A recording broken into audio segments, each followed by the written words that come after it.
Simon, from the point of view of the cyber criminal, what are the sort of scenarios that are best for them and therefore we can try and avoid? I mean, what are we doing that makes life easy for them? Well, that's interesting because one of the major threats we have is data leakage and what can be done with data leakage and aggregation. We all transact online, and if I run a scenario past you, okay, I can find on average most of your data within 20 minutes for the average person. That's without any hacking or illegal activity. So I can find your name, your address, your date of birth, where you bank, your mortgage, pictures of your house, and so on. So pretty much everything I need to know about you. I can work out who your neighbours are, whether they work, where they work, what your relatives are, where they work, are they local, and so on. So I can pretty much build an entire profile of you between 20 minutes and an hour. So if you've done that, I mean, that's pretty scary stuff, that you can find, because I assumed most of that stuff was private. So it's not. I've put it all out there in various forms, and you say you aggregate this data and you find out all this about me. So what are you then going to do with that? So what should I be scared about now? Well, if you look at what big business does to improve their business outcomes, they'll typically take data and analyse it. They'll do big data, and we've heard that term a lot. We'll see it being used in companies that will take data about their customer base and where they travel from, and they might decide if they own, for example, vast numbers of holiday homes, which holiday homes are most efficient, how far the customers travel, what the pricing regime will be, and they can tweak their business model using the data that they can get. And they will feed in data from the public internet, from the post office and the various places to enrich that data to make better business decisions and their outcomes. Now, if you imagine that cybercrime is doing the same thing, they're going to use that data that I've just outlined with you, and then imagine the average travel company. So you go online and you book your holiday. Pretty much everybody these days has booked a holiday at some point online. And what does that holiday company do? They send you your travel itinerary in clear, unprotected in email, quite often including your name. Now, if I'm intercepting emails or I have access to those emails, you can imagine the scenario now as a big data cyber criminal. I can see if I can capture 300,000 of those itineraries a year. I can simply look up those people's data, their address, so I know where you live. I can probably get pictures of the inside of your house if your house has been sold recently online. We know the value, we can see some of your possessions. Google gives me the directions of how to get there. Google Satellite tells me how the back access of your house is going to work. Are you overlooked? Front shots of your house will tell me what locks you have on the door and whether your house is alarmed. Okay, I get the picture. I mean, this is serious stuff. So now you're really frightening me. So you've got all this data. You know I'm away on holiday. You can get into my house. You've probably worked out what locks I use. But how has this happened? I mean, how have we sleptwalked into this scenario where we are just giving away all this stuff? Well, it's just lack of imagination at the time. People have done this innocently. I mean, if you take things like, if you look at the past and our attitude to risk, we used to drive cars without seat belts, and we used to allow people to drive around on motorbikes without helmets. Now, if you look back now, you think, that was insane. How on earth did we live in a society that allowed us to take those risks? Drink driving wasn't always illegal. So we look back now, and I'm sure in the future we'll look back and think, my God, we used to just put all this data in clear on the internet. We used to send emails in clear. Yeah. So basically, it's because we're at the early stages, yep, and we're naive. We don't know what we're doing. We don't know the risk, and it's like being back in the 1940s and 50s, where we're all big one happy community, and we'll leave our back doors open, and if I left my purse on the top of the car, we know the young lady down the road, it wouldn't be stolen, it would still be there in the morning. So this is a depressing scenario, Simon. I mean, what can we do about this? I mean, it's from what you've said, we've already, the horse has bolted.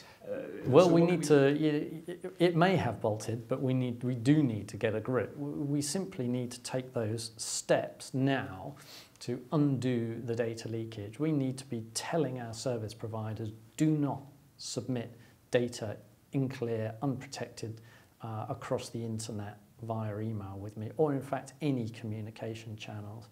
Do not publish my data online. I mean, the government itself, it's scandalous that if you are a company director in the UK, that your personal data is obtainable for £3 from Companies House website, and that's your name, your address, your date of birth.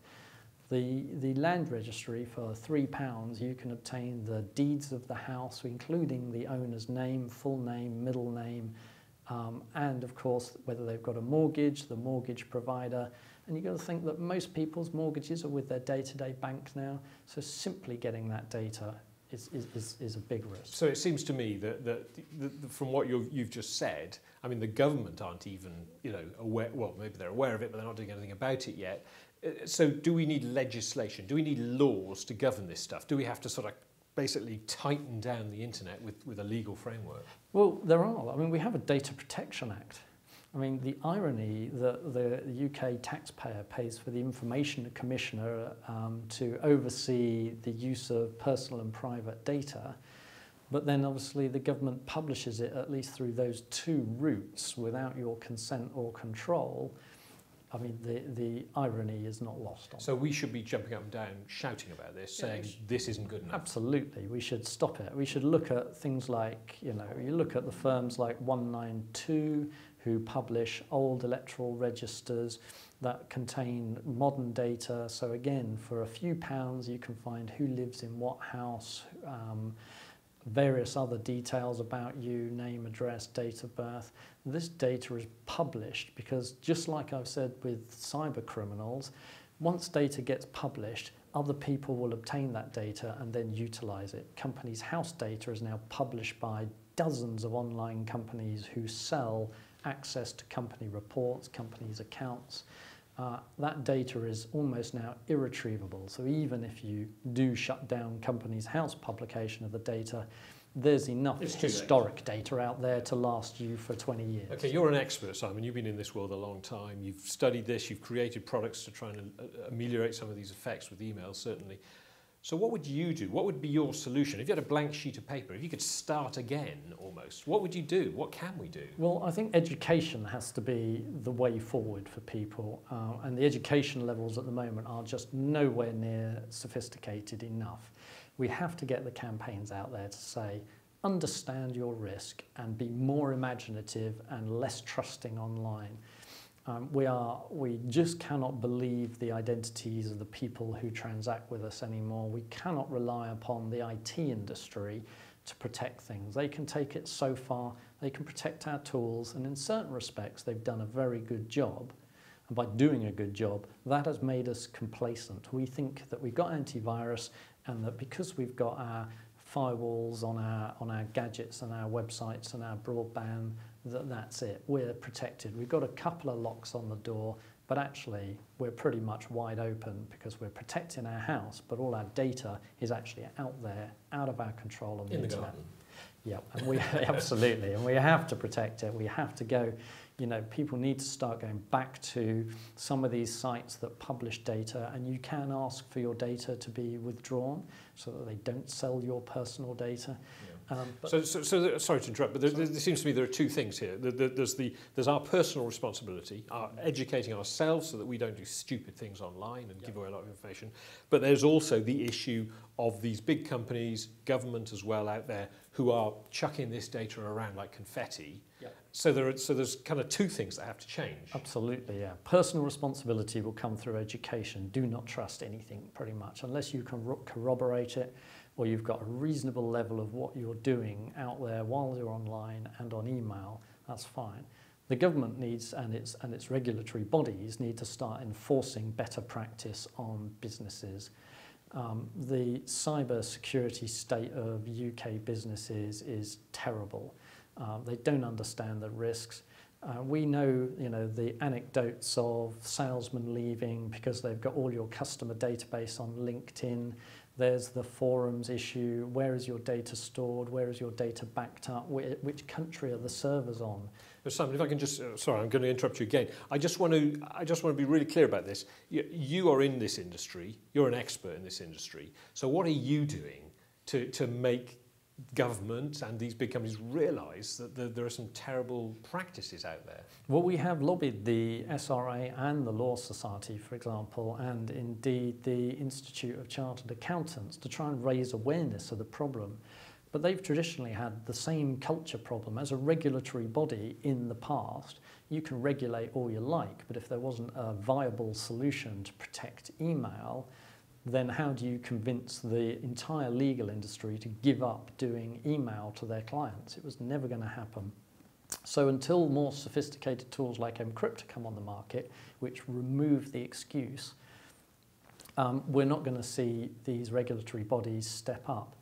The government has the problem. Government has its government secure intranet and its PSNs, and it has its GCHQ, and every government department spends an utter fortune on data security and protection. So they're nicely secured, and in some respects they've pulled up the drawbridge. So we pay for government security, and that's all well and good, but actually there's very little of the taxpayers' money being spent on helping the UK businesses and individuals educate themselves and bring their own levels of security up to the levels that government would demand of their own people and departments. So there's an inconvenient truth here, if I could quote Al Gore, that we love the internet, we love its convenience, we love the fact that we can do all this e-commerce and all that sort of thing, and it's a fantastic thing for business and it's, you know, driver for growth and all that, etc., etc., etc. But the dark side, the flip side of that coin is that there is this opportunity for cybercrime, which is flourishing underneath all this ease of use technology. Absolutely right. Yeah, cybercrime is a growth industry, and we've talked about it in seminars, and we've written about it in editorials to try and get industry generally across all sectors to understand the risk that they put on their customers from the activity. So just sending partial information in an email, just publishing a bit of information can be aggregated by these people. They need to understand that they have to start taking a more sensible approach to information assurance. Otherwise, cybercrime are inventing newer, more sophisticated ways. And the second problem, of course, is it's global. You know, if I want to burgle a house tomorrow, I've got to go and case the joints. I've got to understand which house has got which alarms, where their movement patterns are, you know, if it's not anything other than an ad hoc, and then pick the house that I want to burgle. And they might have a dog, an alarm, and I might get caught and chased down the road by the policeman and eventually arrested. Now, I can move my criminal activity to sat on a laptop at home in somewhere, pick a country of the world, especially any with no extradition treaties, and I can be hidden behind 20 firewalls and proxy servers, and I can be gathering data using automated tools, and I can be sending out 1 million emails a day, phish attack emails, to try and gather up as many users. It's like direct marketing. You send enough emails, you'll catch 1-2%, but that 1-2% is great, and I don't even have to commit the crime. If I can gather the data, if I can put Trojan horses on your computer, if I can gather your user IDs and passwords, I don't need to benefit from crime by attacking you. I can sell that information to a third party who will then take advantage of that data.